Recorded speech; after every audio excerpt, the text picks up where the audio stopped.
સુરત શહેરના ઉધના વિસ્તારમાં કાયદો અને વ્યવસ્થાની સ્થિતિ સામે સવાલો ઉઠાવતો વધુ એક ઘરફોડ ચોરીનો કિસ્સો સામે આવ્યો છે। આ સમગ્ર ચોરીની ઘટના નજીકમાં લગાવેલા સીસીટીવી કેમેરામાં કેદ થઈ ગઈ છે।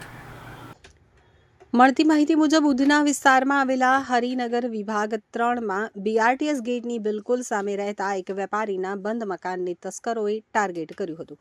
અહીં રહેતા અને વિસ્તારમાં જાણીતી અજય ડેરી ચલાવતા વેપારી શિવમ શ્રીરામ મિશ્રાના ઘરમાં આ ચોરીની ઘટના બની છે। તસ્કરોએ ઘરના તાળા તોડી અંદર પ્રવેશ કર્યો હતો અને કબાટ તેમજ તિજોરી ફંફોસી નાખી હતી। પ્રાથમિક અંદાજ મુજબ તસ્કરો ઘરમાંથી રોકડ રકમ અને સોના ચાંદીના કિંમતી દાગીના મળી અને કુલ 1,14,620ની મત્તા ચોરી કરી અને ફરાર થઈ ગયા છે। ચોરીની આ ઘટના પાછળની વિગત એવી છે કે હરિનગર 3 ખાતે અજય ડેરીના નામે ધંધો કરતા શિવમ શ્રીરામ મિશ્રા ગત તારીખ 27 એપ્રિલના રોજ પોતાના ભાઈના લગ્ન પ્રસંગમાં હાજરી આપવા માટે પરિવાર સાથે વતન ગયા હતા। તેમનું વતન બલરામપુર ખાતે આવેલું છે। આખો પરિવાર લગ્નની ખુશીઓમાં વ્યસ્ત હતો અને ઘર બંધ હતું તો વેપારી પરિવાર વતન ગયો હોવાની પાક્કી રેકી કરીને જ તસ્કરોએ આ ચોરીને અંજામ આપ્યો હોવાનું અનુમાન લગાવવામાં આવી રહ્યું છે। પરિવાર વતનમાં હતો તે દરમિયાન 30 એપ્રિલના રોજ પાડોશમાં રહેતા ગજાનંદ પટેલે જોયું કે શિવમભાઈના ઘરનો મુખ્ય દરવાજો ખુલ્લો હતો।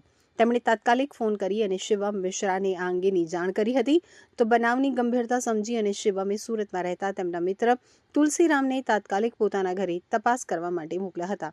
તુલસીરામ જ્યારે ઘરની અંદર પહોંચ્યા ત્યારે ચોંકી ગયા। ઘરનો તમામ સામાન વેરવિખેર પડ્યો હતો।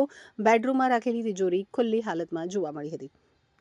ગઈકાલે જ્યારે ડેરી વેપારી શિવમ મિશ્રાનો પરિવાર વતન ઉત્તર પ્રદેશથી લગ્ન પ્રસંગ પતાવીને સુરત પરત ફર્યો ત્યારે તેમણે ઘરમાં ચોરી થયેલી ચીજવસ્તુઓની વિગતવાર તપાસ કરી હતી। આ દરમિયાન માલુમ પડ્યું હતું કે તિજોરીમાં રાખેલા રોકડા રૂપિયા 1 લાખ આશરે 30 ગ્રામ સોનાના દાગીના તેમજ ચાંદીની પાયલ ગાયબ હતા।